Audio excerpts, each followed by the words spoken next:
A courtroom full of silence. A slap meant to humiliate. A black woman no one recognized. Until she picked up the gavel. What was supposed to be a simple hearing turns into a public reckoning when Judge Sandra Collins is assaulted in front of everyone by a decorated police lieutenant with a history no one dared confront. But when she takes the bench, the real hearing begins, and the next 4 minutes threaten to tear apart everything the town thought it knew about justice, power, and who really holds the law. What happens when the woman you tried to silence turns out to be the only voice that matters? Sandra Collins didn't speak when she entered the courthouse. She didn't need to. People moved aside, not because they knew who she was, but because something about the way she walked, chin up, hands free, steady eyes, suggested authority. She didn't wear her robe yet. That always came last. First, she liked to see people unfiltered, faces, not masks, truths, not performances. Coldwater County Courthouse was a tired building, all dull marble and flickering lights. Age showed in the baseboards, the benches, the bailiff's crooked glasses, but not in Sandra. At 62, her spine was still straight, her walk still measured. Her silver locks, twisted neatly into a crown behind her head, didn't signal retirement. They signaled survival. She stepped through the wooden doors of courtroom 3B with a manila folder under one arm and quiet fury in her lungs. No one turned. No one noticed. Not yet. Lieutenant Travis Kane was already inside, arms folded across his chest, back straight like a plank of wood. He leaned against the prosecutor's table, boots planted wide, face like he carved it from stone just to avoid showing emotion. He looked like he belonged in charge. His badge caught the dim courtroom light, gleaming just enough to remind anyone looking that he had authority. He didn't notice Sandra. He noticed the kid. Darius Moore sat at the defense table, eyes cast downward, one foot tapping an invisible rhythm against the floor. 17, slim, hoodie zipped halfway up, hands clenched in his lap like he expected to be cuffed again at any moment. Next to him sat Danielle Foster, the public defender. Sharp eyes, mouth always half open like she was one breath away from cussing someone out. She didn't trust Kane, not today, not ever. Sandra stopped in the aisle, watching. Kane was already agitated. "Let's get this over with," he muttered. His voice, low and dismissive, didn't rise above casual annoyance. "I've got better things to do than babysit a vandal." Danielle opened her mouth, but before she could fire back, Sandra took another step forward. Kane noticed her now. "You with the defense?" he asked, eyebrows pinched in annoyance. His gaze swept her from head to toe, the long navy coat, the plain shoes, the absence of anything flashy, no robe, no badge. Just a black woman with a folder. She didn't answer. "I asked you a question," he said again, stepping closer. One hand twitched at his belt, not near the gun, but close enough to remind her it was there. He was good at posturing, practiced. Still, she didn't answer. "Figures," he scoffed. "Just another—" His hand moved fast. Open palm. Loud slap. It cracked through the courtroom like a gunshot. Even the bailiff jolted. Darius froze. Danielle's jaw dropped. Kane stepped back a little, hand still hovering mid-air, as if even he wasn't sure what had just happened. His voice came low and nasty. "Maybe now you will listen. You people never learn." The silence that followed was thick and trembling. Sandra didn't touch her cheek. She didn't stumble. She didn't blink. She turned her head, slow as sunrise, and stared him down. Kane shifted on his feet, just slightly. Then she walked, not away, toward the bench. She passed Kane without flinching. She stepped around the defense table, her shoes clicking loud on the old floor. She reached the judge's seat, lifted the robe from the hook, slipped it on like a second skin. Her hand, smooth and steady, reached for the gavel, and then the courtroom breathed. "Lieutenant Kane," she said. Her voice echoed, clear, controlled, no anger, no tremble, just power. Kane blinked. "Wait, what?" Danielle's hand covered her mouth. Darius whispered, "She's the judge?" Sandra adjusted the microphone. "You've assaulted a sitting judge in open court." Kane laughed. It was hollow. "Uncomfortable. You're joking. This is—" "You're not. Your name has been mentioned in over 26 misconduct complaints over the past 10 years, Sandra said, turning the folder in her hands. "Most dismissed, some sealed, a few lost." She paused, just long enough to let it land. "Today, we unseal them." His face flushed, not with shame, but rage. The bailiff moved to stand, finally recognizing the shift in authority. Sandra didn't look at him. Her gaze remained on Kane. "You may sit," she said coldly, "or you may leave. Either way, you are now part of the record." Kane didn't move. Danielle rose from her seat.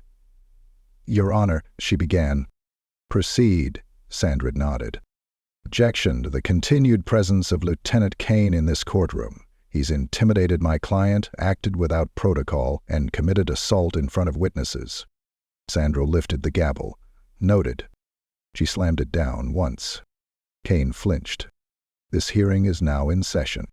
In the far corner, Officer Jake Timmons stood watching. He had remained quiet this whole time, chewing gum slowly, arms crossed. But now he leaned over and whispered to Kane. "Themselves, we need to go." Kane's lips tightened. "Go where?" he muttered. "You think she's gonna do something?" Timmons looked at Sandra, still seated, calm, composed, but something about the look in her eyes made his stomach twist. "I think she already has." Sandra began reading from the docket.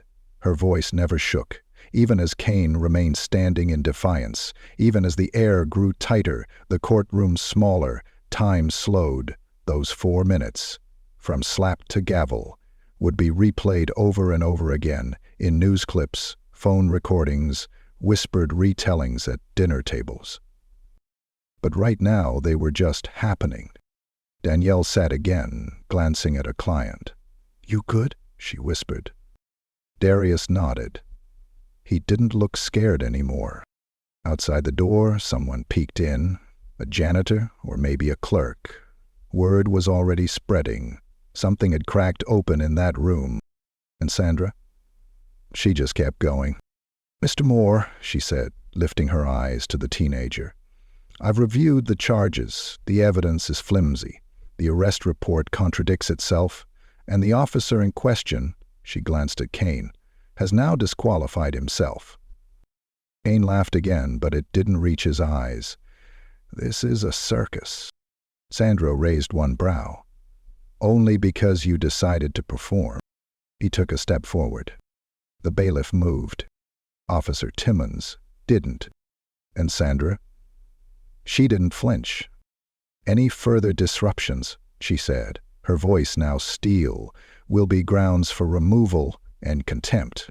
Kane froze. Danielle leaned closer to Darius. "Told you, she's the real deal." Sandra closed the folder. "Court will take a brief recess. Bailiff, escort Lieutenant Kane to the hall. I will convene with counsel in chambers." Kane opened his mouth to argue, then closed it. He turned, jaw clenched, and walked out. Timmons followed. The doors swung shut behind them. And for the first time since the slap, the room exhaled. Sandra stood slowly, her robe swaying slightly with emotion. She didn't say a word to the gallery, the lawyers, or the boy, still watching her like she was something out of a storybook. She just walked to chambers, but every step echoed with a promise. This wasn't over. It was just beginning. Travis Kane stared at the cracked tile of the hallway floor, hands clenched into fists tight enough to shake. Outside the courtroom, the silence was worse than the noise. He could still hear the gavel in his ears. the sound of his career folding in on itself. 4 minutes ago, he was in control. Now, he wasn't even sure if his badge meant anything anymore. Timmons leaned against the wall, arms folded, watching him carefully. He wasn't the type to speak first, never had been. He was Kane's shadow, loyal, silent, and complicit, but even shadows start to move when they smell fire. "You hit a judge, man," Timmons finally said, low and quiet. "You know that, right? You hit a sitting judge in front of everybody." Kane didn't answer. His jaw worked like he was chewing glass. "She baited me," he said finally, standing there like she owned the place. Didn't even say who she was. That's not how court works. That's not how it's supposed to work. Timmons raised a brow, and slapping her was... Kane turned sharply. "You think this is funny? That woman has it out for me. You heard what she said about the complaints, the files. She's been waiting for this, setting me up." "No one set you up to swing on her, Travis." Kane's eyes narrowed. "She's trying to make an example out of me. A statement. She wants to show Coldwater that the badge doesn't mean anything anymore. That we're just bodies in uniforms." Timmons didn't respond. He just looked toward the courtroom doors, as if the truth might come walking out any second. Back inside, Judge Sandra Collins stood at her chamber's window, hands behind her back. She didn't speak. She rarely did when she was thinking. The view looked over a cracked parking lot, but she wasn't looking at that. Her mind was still in the courtroom, in that moment when silence gave way to power, when the gavel struck and Kane realized the game had changed. She had known his type her whole life. Kane wasn't just a man in a uniform. He was a symptom, a product of a town that liked its power visible and its victims quiet. Coldwater had let him grow, unchecked, unbothered, because no one wanted to be the one to stop him. Until now. A knock at the door pulled her back. "Come in," she said. Danielle Foster stepped in, holding a legal pad that looked like it had been attacked by a storm of angry handwriting. Her expression was part awe, part urgency. "You okay?" she asked. Sandro nodded once. "Yes." Danielle sat across from her. "I've seen a lot in this town, but that was something else." Sandra didn't smile. "This isn't about drama, Miss Foster. It's about exposure." Danielle glanced down at her notes. "I pulled the arrest reports for the past 2 years. Darius wasn't the first kid Kane targeted. But you already knew that, didn't you?" Sandra turned to face her fully now. "I've been watching Kane's record for a long time. The slap wasn't just an incident. It was an opening." Danielle leaned forward. "You going to take it?" Sandra paused. "I'm going to tear down every wall that man hid behind." Back in the hallway, Kane hadn't moved. Sheriff Frank Redden rounded the corner, chewing a toothpick and walking like his boots had secrets to tell. He stopped when he saw Kane, taking in the stiffness of his posture, the sharpness of his glare. "Lieutenant," he said, voice low and even. "Heard we've got a situation." Kane's voice was flat. "She ambushed me." Redden raised a brow. "The judge? He tricked me, played me. No robe, no introduction, just standing there like she belonged, and then, bang, gavel down. All of a sudden, I'm the villain." Redden said nothing for a moment. He looked over at Timmons, then back at Kane. "You slapped her, didn't you?" Kane hesitated. "It wasn't like that." Redden tilted his head. "Then how was it?" Kane's mouth moved, but no words came out. Redden sighed, pulled the toothpick from his mouth, and dropped it into a trash can. "I can't help you if you don't tell me the truth," he said. "And even then, I might not be able to help you at all." Kane's pride flared. "I've covered your department's ass for years, cleaned up messes, looked the other way when your deputies roughed up the wrong guys." Redden didn't flinch. "And that's supposed to earn you a free hit on a judge?" Kane leaned in, voice like poison. You know what she's gonna do, right? She's gonna dig, deeper than anyone else has, and when she finds what's been hiding in the walls of this courthouse, it won't just be me on the chopping block. Redden's jaw tightened. He didn't like being threatened, but he liked being exposed even less. We'll talk, he said quietly, but not here, not now. You stay away from that courtroom. Let this cool off. Kane's laugh was bitter. It won't cool off, not with her. Inside the courtroom, the air had shifted. Sandra stepped back behind the bench. Her robe settled around her like armor. The bailiff gave a quick nod. Kane was gone. Danielle stood beside Darius again, her hand lightly resting on the boy's shoulder. His eyes never left the judge. Sandra addressed the room. This hearing will continue. The court recognizes the public defender's motion to challenge the legitimacy of the arrest. Based on preliminary evidence and the officer's behavior today, I am inclined to agree. The courtroom murmured. Sandra raised her gavel. However, we do not rule based on emotion. We rule based on truth. She looked at Darius. You have the right to be heard, not buried. You will get your day in court. A fair one. Darius gave the smallest nod. Sandra turned to Danielle. I want a full accounting of Kane's arrests for the last 5 years, patterns, witness statements, anything that suggests this was more than a one-time incident. Danielle's smile was fierce. Already on it. Sandra nodded once, then turned to the gallery. Court adjourned for today. We reconvene tomorrow at 9 a.m. The gavel struck, and Coldwater County would never be the same. Outside, Kane paced beside his squad car, eyes wild. He wasn't thinking about the courtroom anymore. He was thinking about what she might find next, about the names she might uncover, about the network they had built. Quiet favors, sealed files, twisted truths. It had taken years to build, and now it took 4 minutes to start unraveling. And the worst part? She hadn't even begun. The next morning, the courthouse parking lot filled earlier than usual.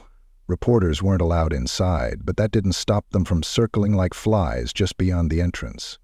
Coldwater wasn't used to attention, certainly not the national kind. But when news broke that a police lieutenant had slapped a judge in open court, the world outside took notice.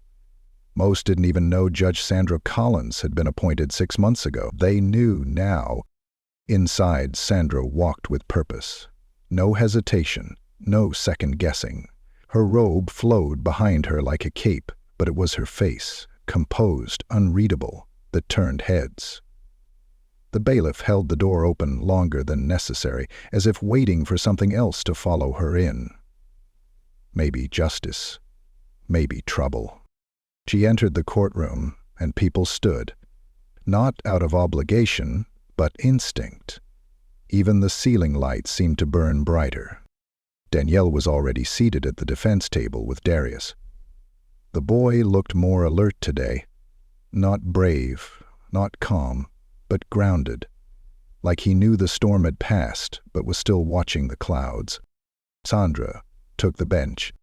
We're back in session, she said plainly. Case of the state. Versus Darius Moore. The court reporter nodded. Pens clicked open. The clerk shuffled papers. Danielle stood.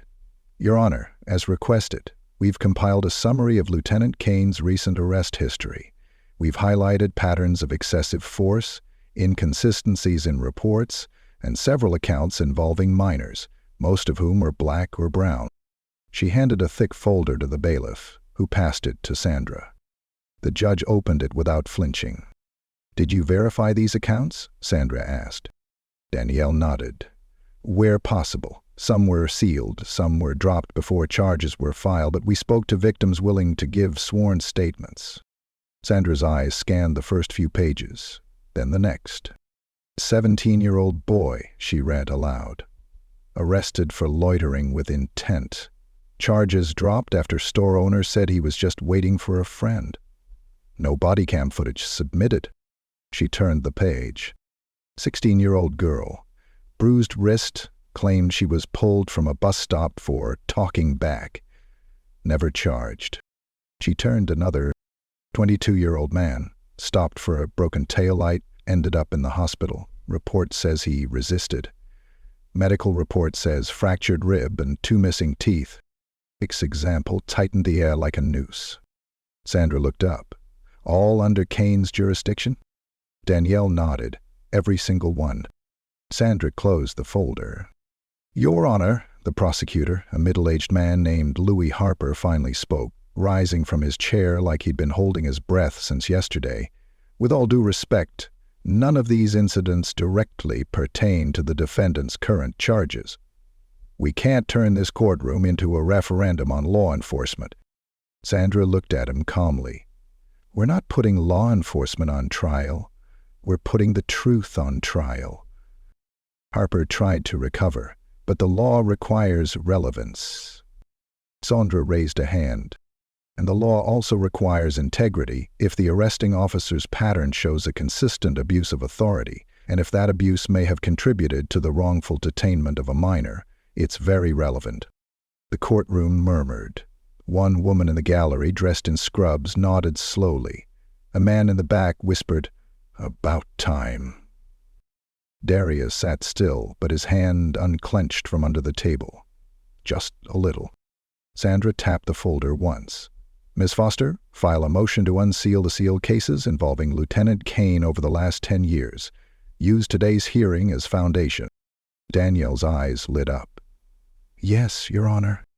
Also, Sandra continued, subpoena body cam archives. If footage is missing, we'll ask why. If it was deleted, we'll ask who. Harper stiffened. This could spiral into a full-blown investigation. Sandra nodded. That's the idea. She turned to Darius. Mr. Moore, she said softly, you have been accused of vandalism. According to the report, graffiti was found on the side of an abandoned building. No witnesses, no fingerprints, no surveillance footage. The only evidence is the word of Lieutenant Kane, who says he saw you near the scene. Darius looked up at her. Were you there? His voice was small but steady. I was walking home. I didn't even see no graffiti. Sandra watched him for a long moment. Then she looked at the prosecutor. Mr. Harper, she said, do you intend to proceed with charges? Harper hesitated. Without Kane's testimony, and given the emerging evidence, we'd be open to dismissal pending further review. Dismissal granted, Sandra said, striking the gavel once. Charges against Darius Moore are dropped. This courtroom will recess for 10 minutes. Gasps rippled through the gallery. Some clapped quietly. Some just sat back in disbelief. Darius stared at Danielle, then back at Sandra. I can go. You're free, Sandra said. But stay nearby. We may need your voice again. Danielle grinned. Come on, let's get some air. As they walked out, Timmons stood just outside the courtroom doors, arms crossed. He hadn't come inside. He wouldn't, but he had been listening. Sandra saw him. Their eyes met through the small glass window on the door. He didn't blink. She didn't either. Back in the hallway, Darius breathed deep. I thought I was going to jail, he said, voice cracking slightly. Danielle smiled. You were. Then the system met someone who refused to look the other way. Darius looked back at the courtroom doors. She's different. She's exactly what this town needed, Danielle said. Sandra sat in her chambers, folder open again. Names, dates, sealed statements. Her pen moved with purpose. Not as a judge now, as a woman with memory. She remembered every story like this she'd heard as a young lawyer, every closed door, every scared witness. All those times justice had a price tag.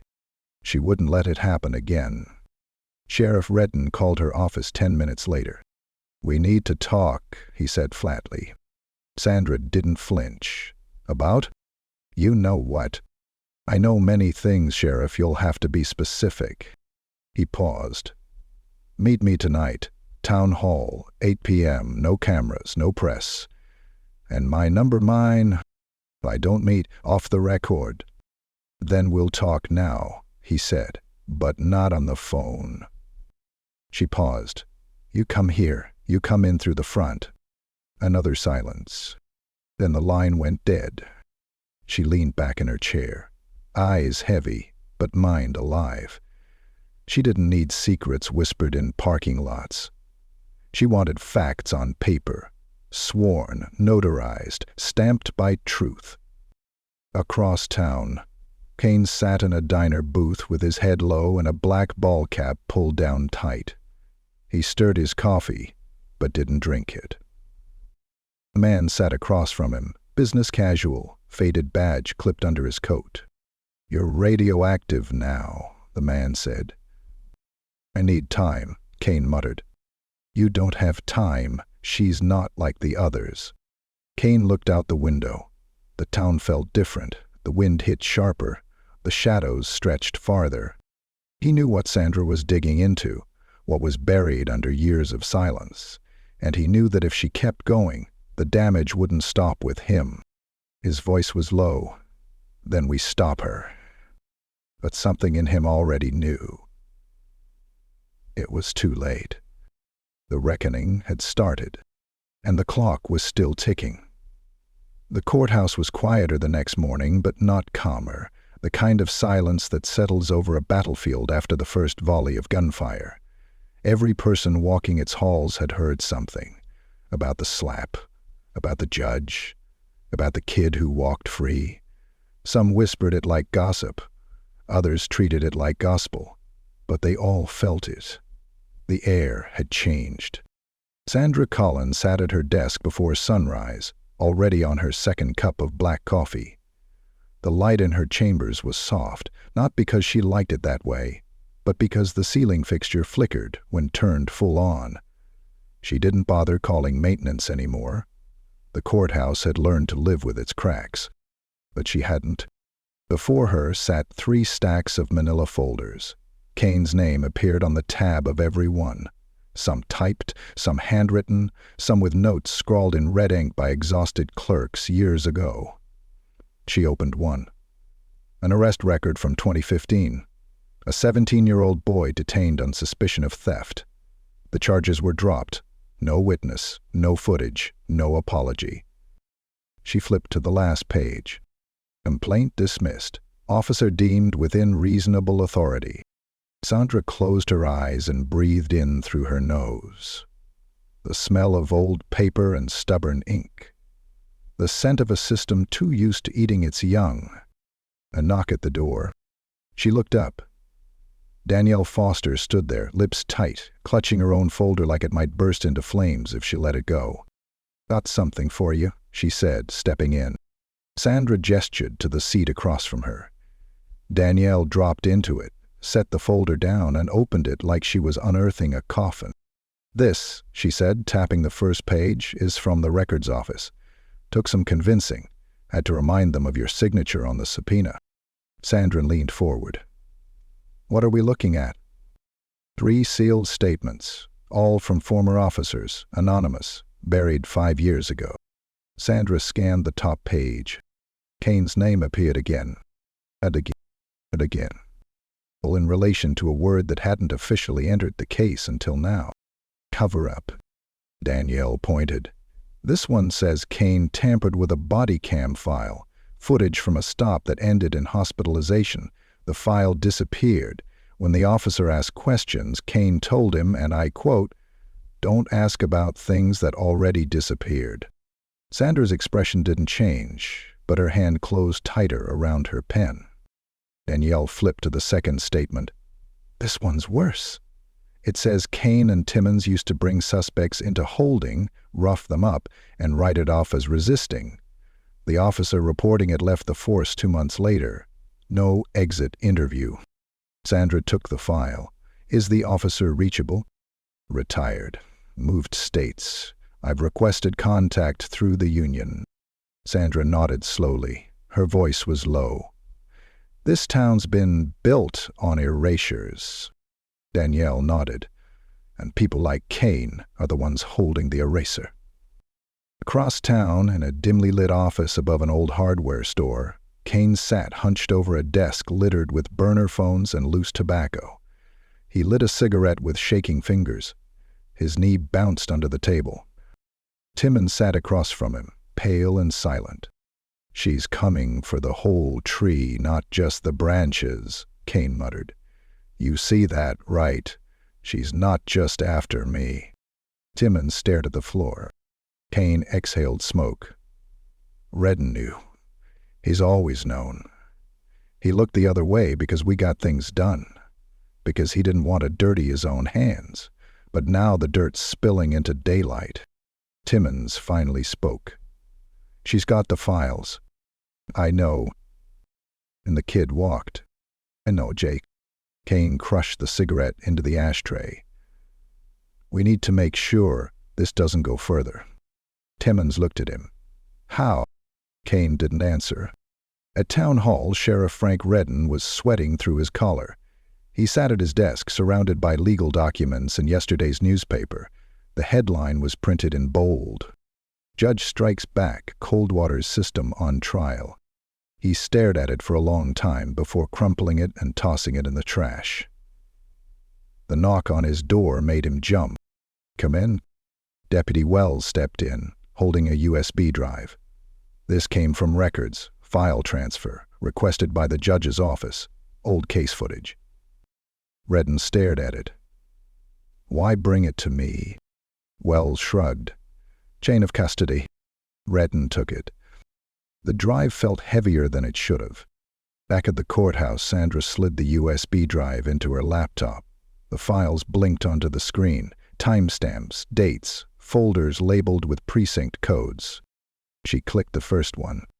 A dashcam video from 2016, nighttime, grainy. Kane's voice. "You want to act tough, huh? Try it again. See what happens." Then a cry. Then silence. Sandra clicked pause. She turned to Danielle. "I want these backed up, twice. Send copies to the DA's office and the press. Just enough to make them curious." Danielle didn't hesitate. "On it." Sandra's phone buzzed. Text from an unknown number. "You should stop digging." She read it twice, then deleted it.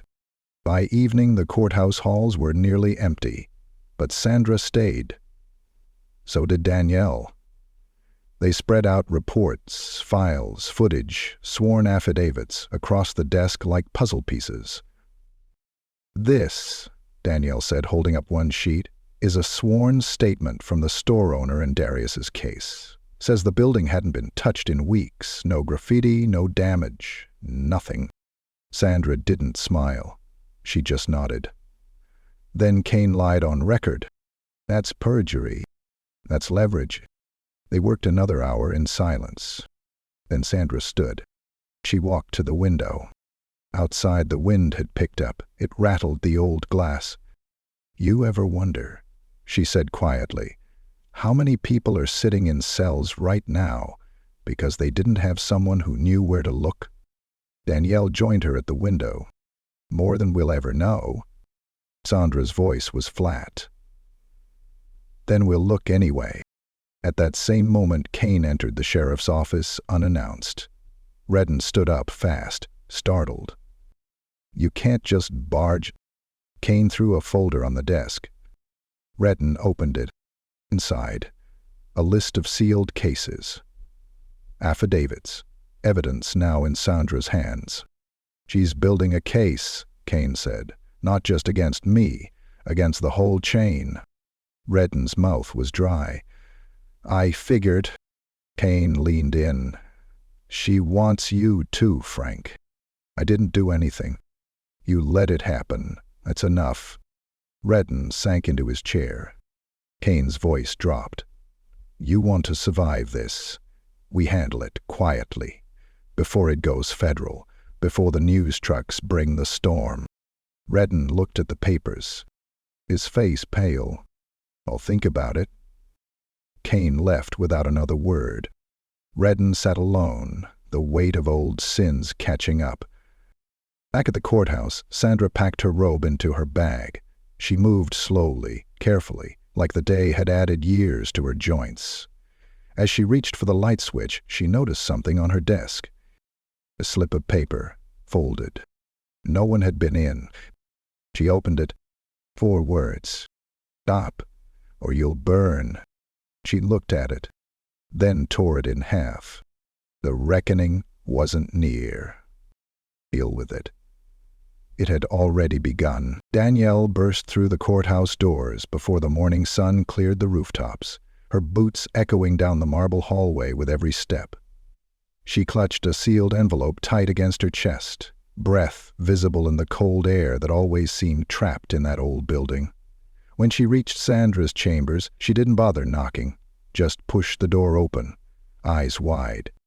"He shredded the file," she said.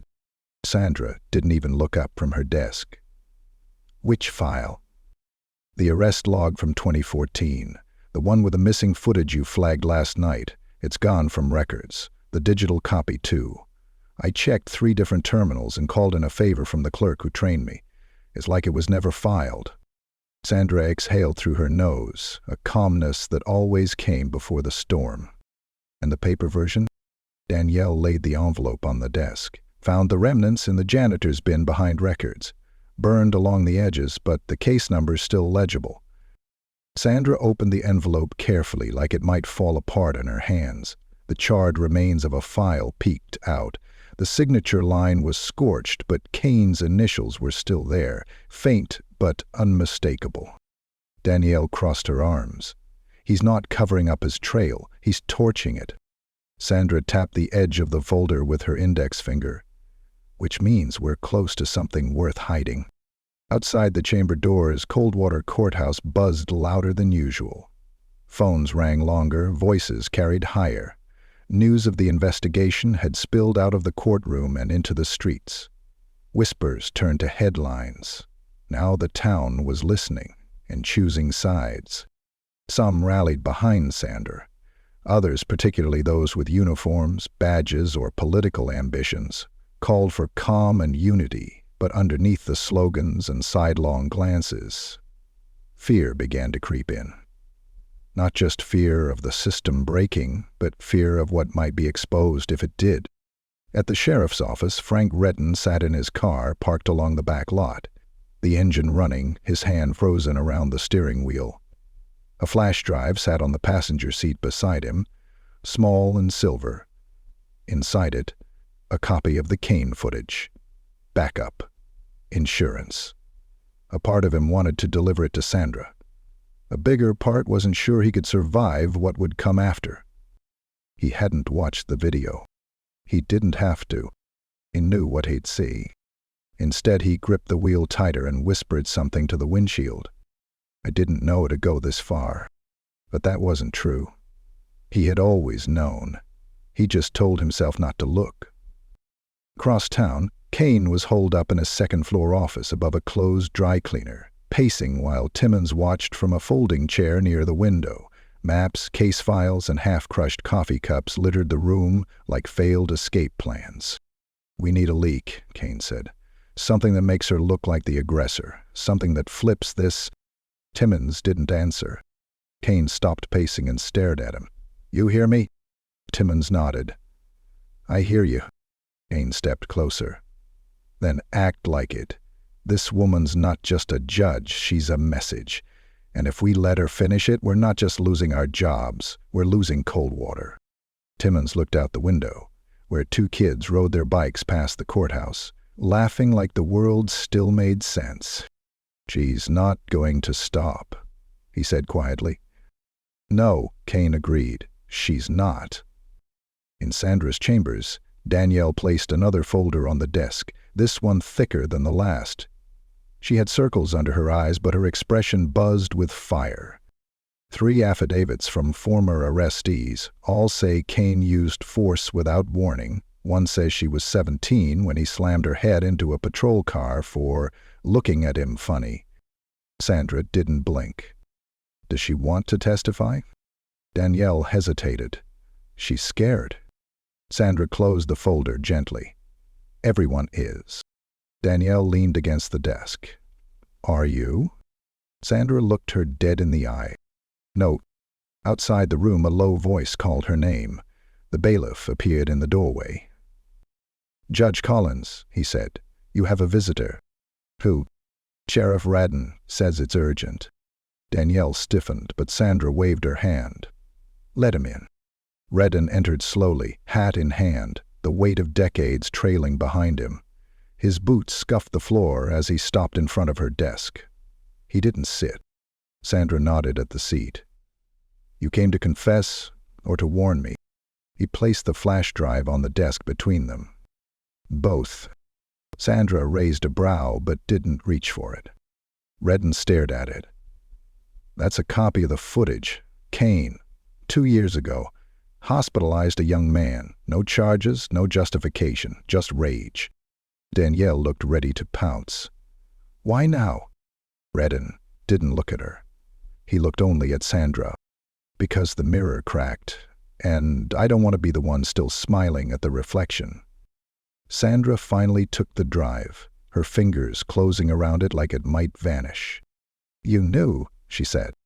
Radden nodded. I did. And you let it go on. I did. She leaned forward. Then you're not here to make it right.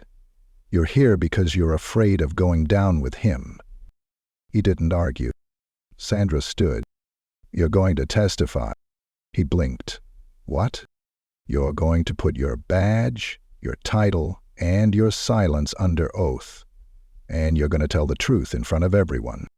Radden stepped back. You want to bury me too? No, she said.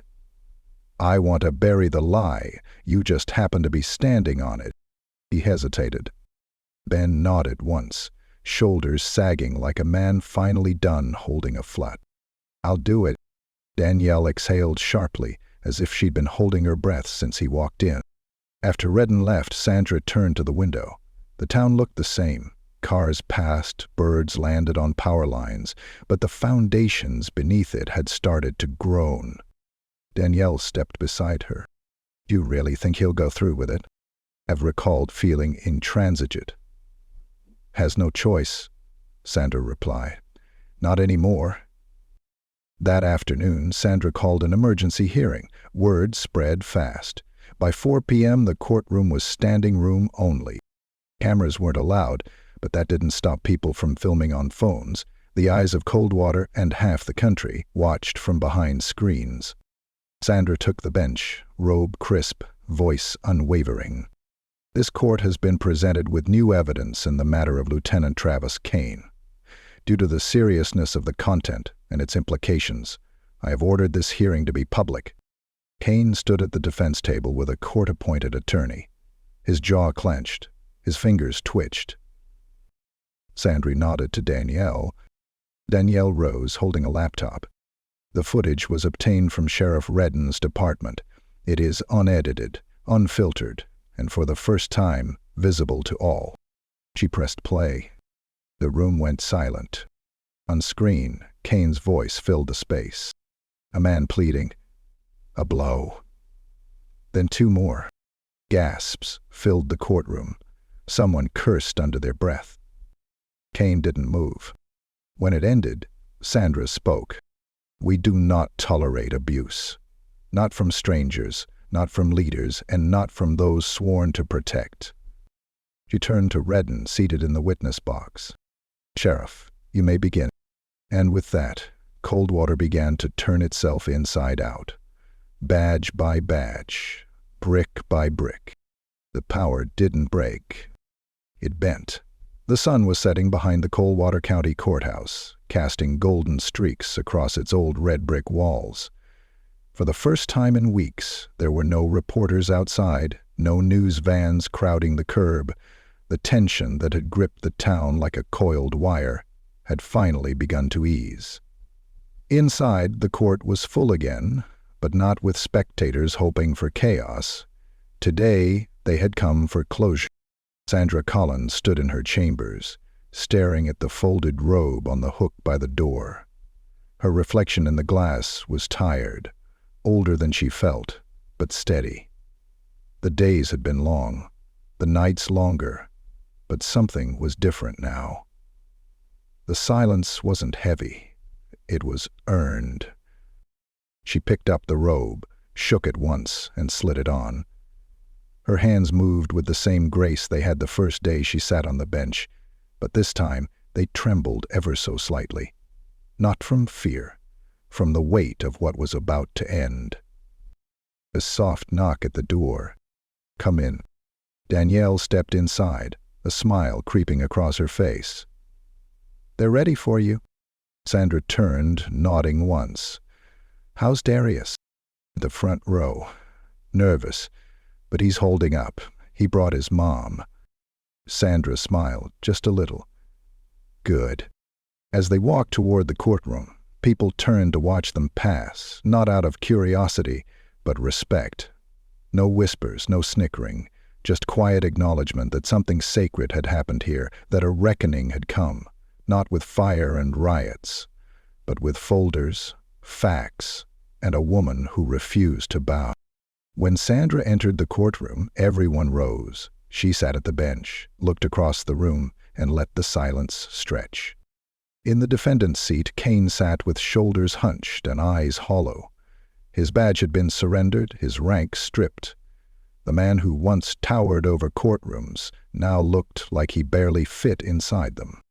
Redden sat in the witness box again, not in uniform, but in a simple gray jacket. He looked like a man slowly rebuilding his sense of self. Danielle stood, her presence calm and assured.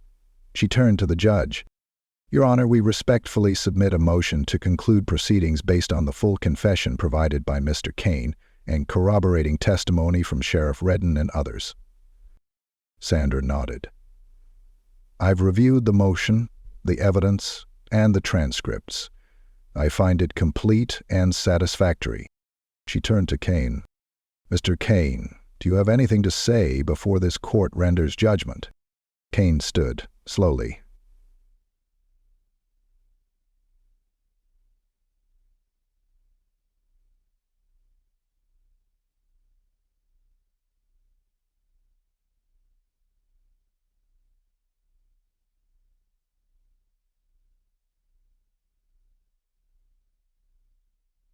Emily could only nod. She felt dizzy. He looked around the room, at the people, the faces, the courtroom that had once belonged to him in spirit, if not in law. Then he looked at Sandra. "I thought I was untouchable," he said, his voice cracked. "Thought the badge gave me permission to decide who mattered and who didn't. I told myself it was necessary, that the system needed people like me." He swallowed hard. "But I became the very thing I was supposed to protect people from. And I hurt a lot of people who didn't deserve it. I'm sorry." No one clapped, no one nodded. But there was something in the stillness. Acknowledgement, maybe. Not forgiveness, but recognition. Sandra spoke, her voice soft but firm. "Mr. Kane, this court finds you guilty of multiple counts of civil rights violations, assault under the color of law, and official misconduct.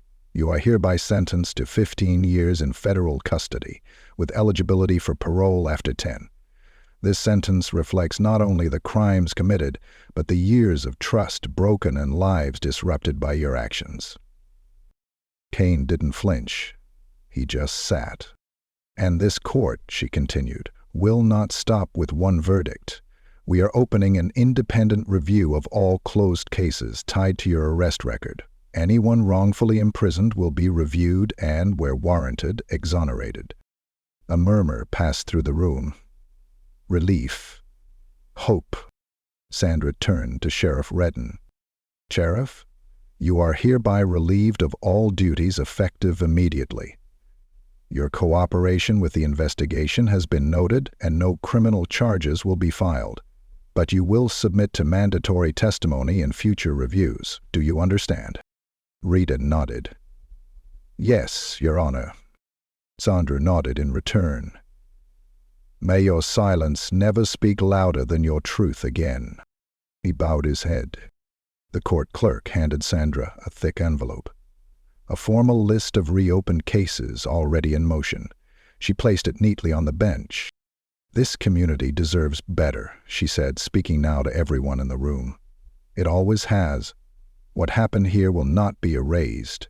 It will be remembered, not as a scar, but as a turning point. Justice is not a moment. It's a decision, a practice. And starting today, Coldwater practices it differently." The gavel struck, and just like that it was over. Outside the courthouse the sky had turned lavender, the town bathed in quiet warmth. People lingered, talking in small groups. Some cried, some hugged, some simply walked alone, letting the air move through them like something cleansing. Darius stood at the base of the courthouse steps, his mom beside him, her arm draped protectively around his shoulder. Danielle joined them. "You okay?" she asked. He nodded. "I think so." "You did good," she said, ruffling his hair gently. "You didn't just survive. You changed something." He looked back at the doors. Judge Collins did most of that. Danielle smiled. "She didn't do it alone."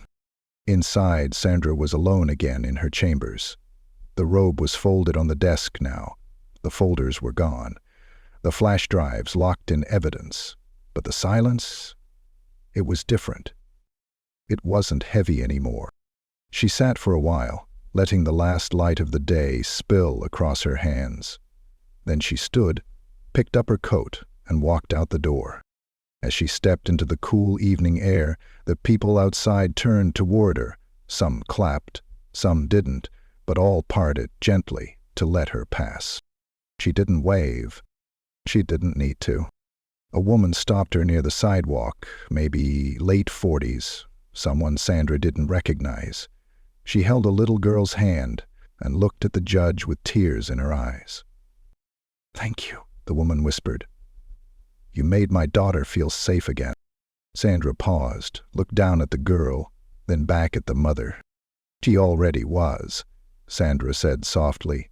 "She just needed someone to remind her." The woman nodded. Sandra kept walking. At the corner, Danielle jogged up beside her. "You're going home?" she asked. Sandra chuckled. "I'm not even sure what that means right now." Danielle grinned. "Then I'll walk with you until you figure it out." They walked in silence for a block or two, the streetlights blinking on one by one. After a while, Sandra said, "You know what the scariest part of power is?" Danielle glanced over. "What?" "It bends. For years I thought it only broke." Danielle didn't answer. She didn't need to. Together they walked through the heart of a town still waking up. One street at a time, one truth at a time. Behind them, the courthouse stood steady, no longer a fortress, but a place where change had walked in and stayed.